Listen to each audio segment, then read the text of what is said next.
There's 2 in house. 3 in house.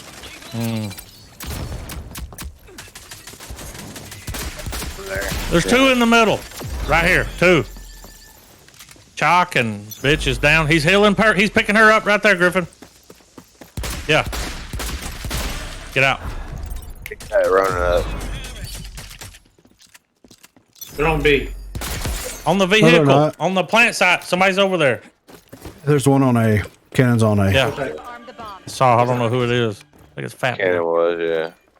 Oh, They're they're both over over there. there. Hang on, hold up. Utility out. She's on box. Back box.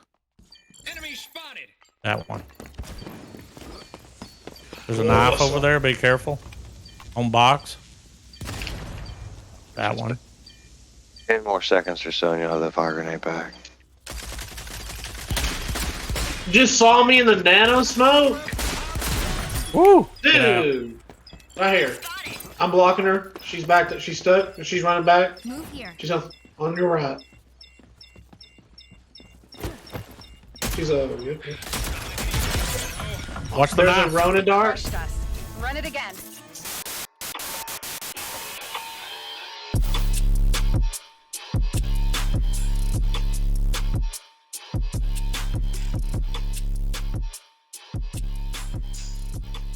What is going on, everyone? Griffin here, coming at you with some Dallas gameplay, and today we're going to be talking about different types of balance and how this should be implemented inside of Rogue Company.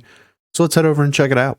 So this is a topic that I've been kind of throwing around in my head for quite some time now, and this is something that I wanted to kind of put out there on the table and kind of see what everybody's thoughts and opinions for some of these different types of game balances are.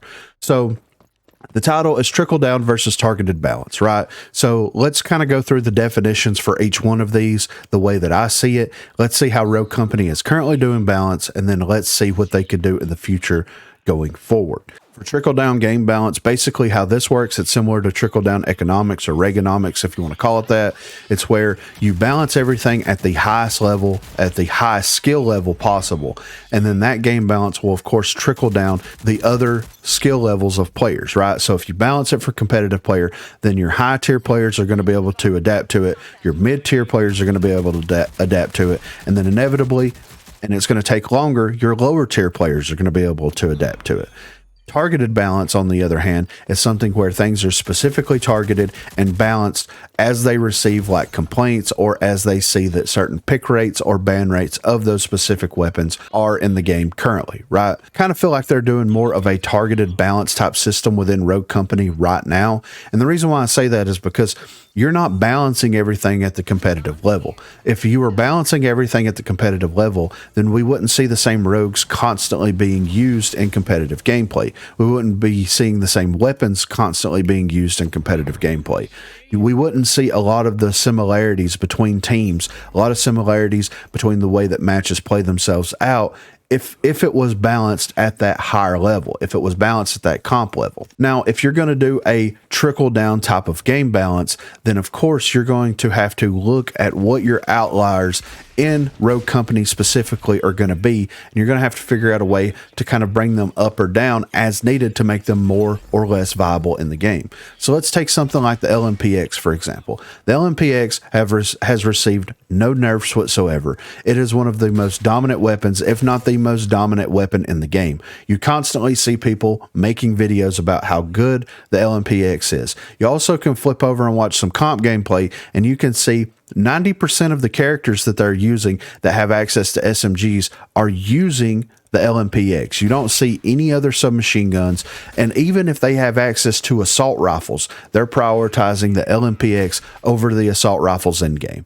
If the developers don't see that as a potential issue and see it as a current issue in the game, then they're not doing neither trickle down or targeted balance on that specific weapon. Now, the way that the game was originally introduced, right? This is pre-everything, right? Pre-weapon mastery, everything. The game did not have a specific meta on the table because the idea of a hero-based shooter, right, is that you're going to have characters that have really good abilities, but to offset that, they're going to have mediocre perks and they're going to have mediocre weapons at their disposal. Then you're going to have people that have less than stellar abilities that are going to have better weapons and better perks to kind of offset that balance, right? They're going to be balanced, but they're going to be balanced considering their whole kit as opposed to considering what weapons that they have access to. Then we get introduced to weapon mastery, and weapon mastery was something that was absolutely not needed in the game from a balance standpoint, because it created a meta within the game that we have seen ever since the weapon mastery was introduced into the game. We've seen it with the LMPX, the Arbitrator, the Objection, the Sahara, the KA-30, the Tier. Like, we've seen it with almost every single subset of weapon.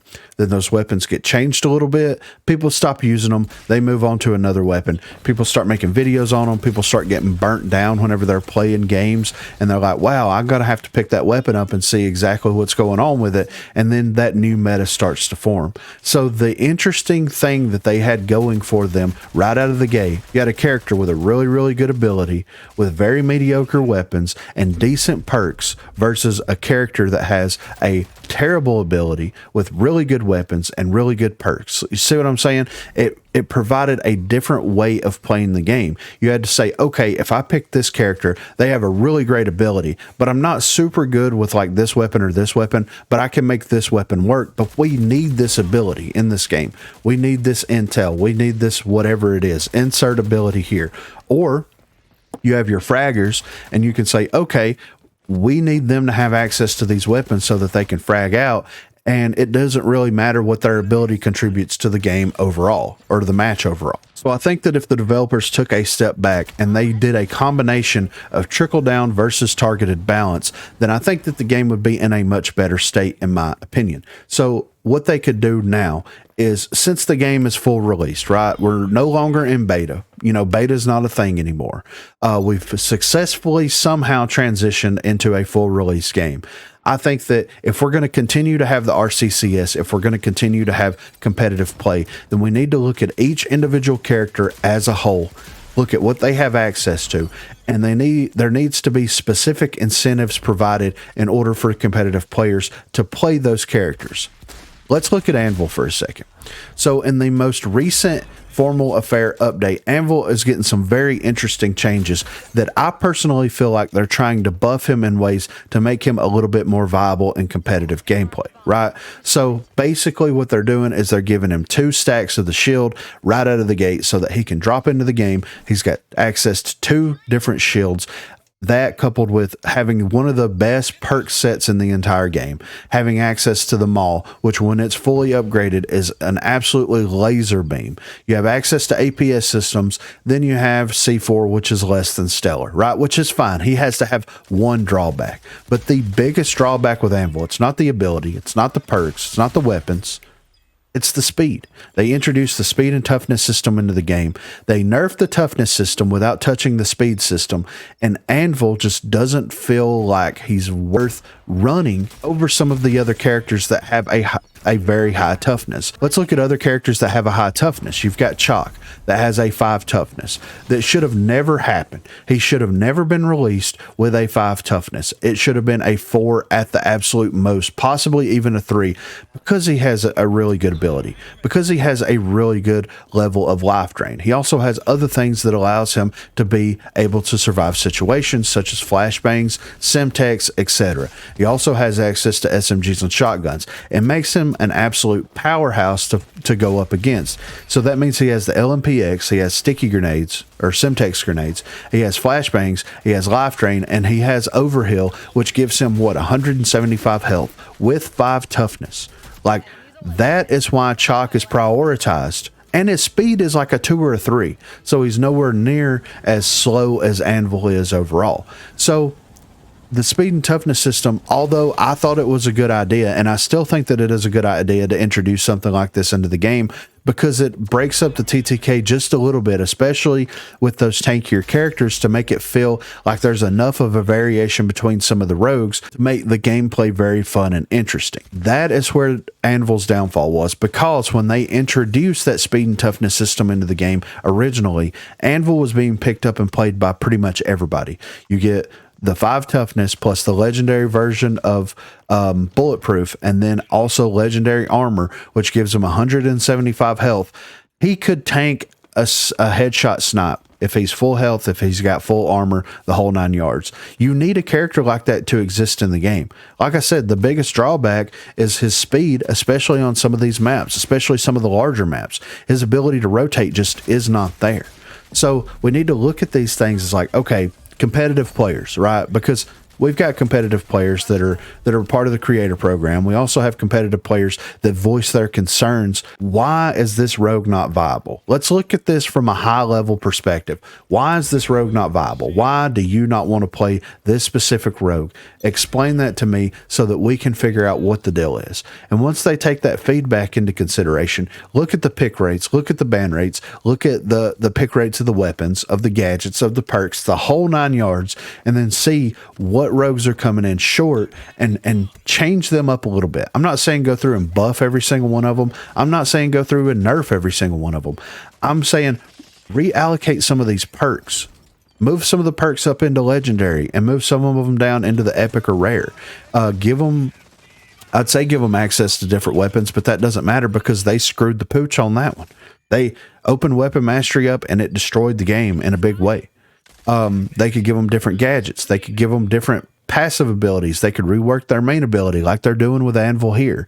They need to look at this from a high level and do trickle down, right? Trickle down game balance so that the competitive players can find the majority of the rogues gallery to be someone that is viable, depending on the map, depending on the situations. Absolutely 100%.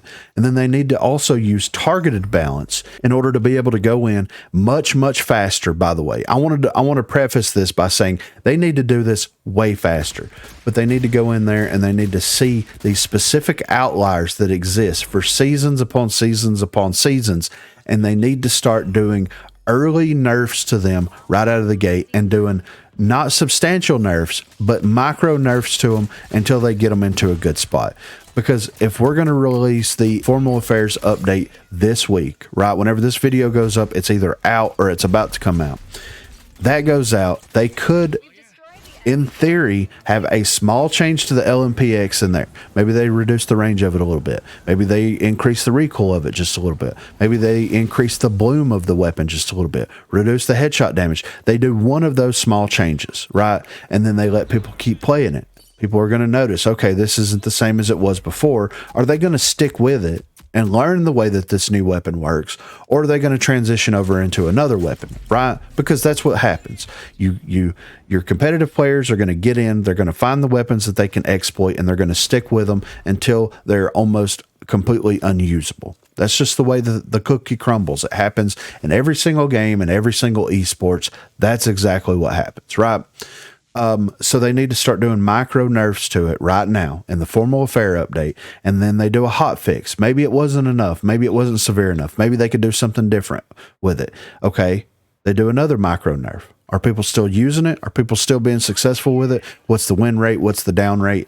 Okay, let's do another one. And we just keep doing it and keep doing it and keep doing it until that weapon is in a balanced state, until that weapon can feel competitive to use if you're good, if you're accurate, but it doesn't feel like it completely overshadows DMRs, assault rifles, sniper rifles, SMGs, and shotguns in the game. That's what they need to do. They need to do a mixture of the targeted balance for outliers in the game that just don't feel right and that are just absolutely ruining everybody's games. And then they need to do trickle down overall as a game overall balance wise, and let the players that are in these lower tiers other than competitive learn these things, because once you make the change and you stick to that change, they will learn how to adapt to it. It may take a little bit of time, but they will absolutely learn to adapt to it. And lastly, they need to decide if they want to balance the game around one specific game mode, or if they want to just make it a free-for-all for game balance. Because if you're going to balance characters for demolition for a single life game mode, then that balance isn't going to translate correctly over to respawn game modes. That it's just not going to. You have to have some type of separation. You have to have some type of break in there, because having one life versus respawning at will is absolutely different in a very, very large way. So they need to decide, do they want to balance the game around this competitive game mode, or do they want to cater to the casual players even more? Or do they want to split that balance in half and they balance the competitive side of it, the single life mode side of it, separately, independently of the balance for the respawn game modes? They really need to decide. Once they started catering to their more casual fan base, once they started catering to respawn game modes, that's when everything started to go downhill in a very massive way. And of course, we could continue on with this topic because you have bans, you have pick rate, you have characters that are broken, that are going to be broken regardless, just because of the nature of those characters. And that's why bans in the game exist. And that's why you see Lancer banned 9 times out of 10 when you watch any competitive play or any rank play for that matter. She's not a broken character. She's a cheesy character. She's a no skill character, but she's not broken, especially with a 1 toughness. People just do not want to deal with her. But be sure to let me know what you think in the comments down below. Like I said, this was something that I was kind of throwing around in my head for a while, and I feel like the developers are on this trajectory, right, where they really don't know how they want to balance the game. It feels like they want to do targeted balance, but they're trying to achieve for trickle-down balance, and it's just neither one of them's working.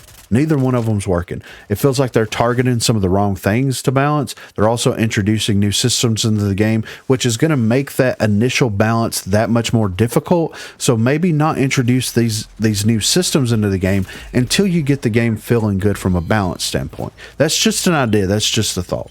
But be sure to let me know what you think in the comments down below. Would you prefer a trickle-down balance system? Would you prefer a more targeted balance system? Would you like for more rogues to be viable in competitive play? Or would you prefer just the same old rogues in competitive, the same people playing the same rogues, the whole 9 yards? Be sure to let me know what you think. Also, be sure to check that description for links to Facebook, Discord, and Twitter. Those are the places to contact me. And if you haven't already, please be sure to like and subscribe to the channel. If you've already subscribed, then consider hitting that join button to become one of the 256 crew members. And lastly, on Thursdays from 8 until 11 p.m. Central Time, Sundays 10 a.m. until we get tired, I will be streaming here on YouTube. So if you're interested and available, please feel free to stop by and say hello there. Thanks for watching, guys. I am mad.